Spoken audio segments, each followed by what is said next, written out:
LDR ba kayo ng mahal mo? Well, ngayong B-Day, i-virtual date mo na yan.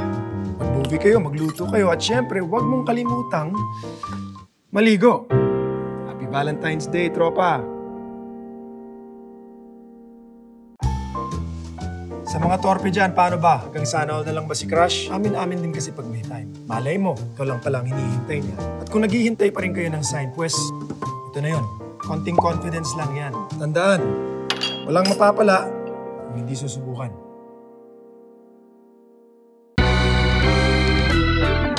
Nako. Hindi ka pa rin makamove on kay ex. Have you heard of the saying, there's more fish in the ocean? Huwag mo nang i-stalk, huwag mo nang i-chat. Manifest mo na darating yung bago. Yung talagang para sa'yo. Cheers!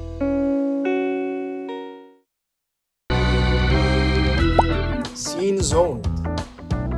Sakit, no? Pero alam mo, tropa, huwag tayo magpapatalo. Dapat isipin na lang natin, at least na scene zone tayo. Parang pinansin na rin tayo nun, di ba? The trick here is dapat maging patient tayo, maghintay tayo, malay mo sumunod. Pero kung hindi, time to move on. Doon na lang tayo sa mga taong gustong mag